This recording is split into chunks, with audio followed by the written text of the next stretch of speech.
Hello and welcome to New Parents in Training. So today we're going to continue with the nasal aspirator series, and we have the NozeBot. So this one is on the more upscale, expensive side of things. I'm going to put the product information down in the description below so you can go check it out. But we're just going to unbox it and then go try it out on kids. And it just so happened that they are under the weather, so it's a perfect timing for us to try it out to see whether or not this type of product will work to get the mucus out of the nose. So you have a little, I don't know, oh, so you can actually charge this. So I guess it has a battery inside. User manual.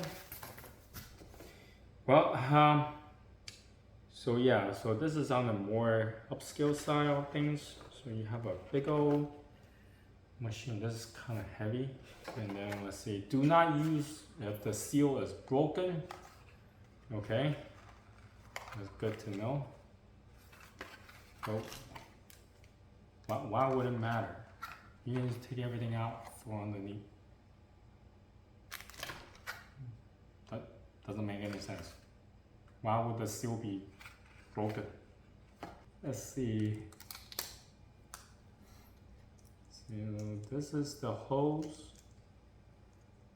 Kind of stuck together.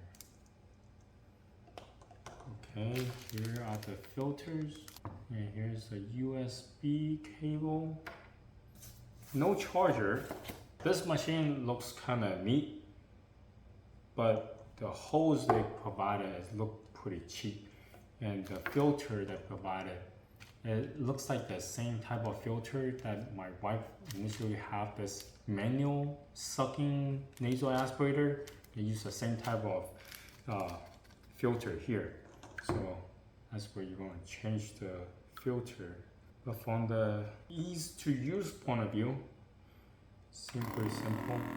Oh, you just turn it on. Okay, be right back. So let's talk about how to use this machine. Initially, you need to recharge the machine first. According to a manual instruction, you need to recharge it for 8 hours. So we left the machine recharged overnight. On the next day morning, it was ready to go. The way that you're going to use it is place your index finger and your middle finger into the finger grip of the nose piece and allow the tubing to drip over the back of your hand. So that way you can have one hand to control the nose piece to suck out the mucus, and the other hand you can use it to stabilize your kid's head. Now after you have done using it, the way that you're going to clean it is you take out the whole entire tube and clean the entire piece. There is a filter inside. There is no mention of how often you should replace the filter or how you should treat the filter once it gets too much mucus on top. So what we end up doing is every time after we have done using the machine, we'll wash the filter and let it dry. Now if the filter gets too clogged up with mucus, we just toss it away. And usually we change very often. We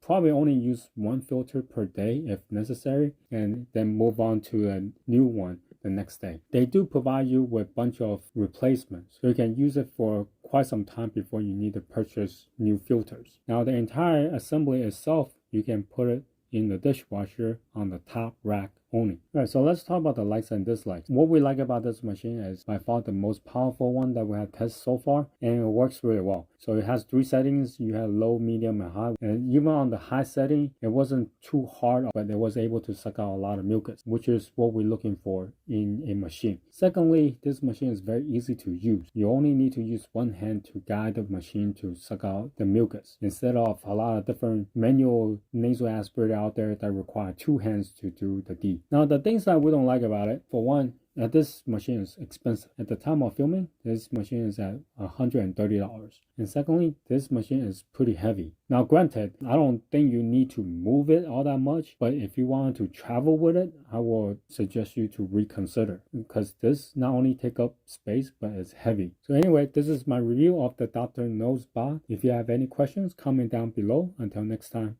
bye.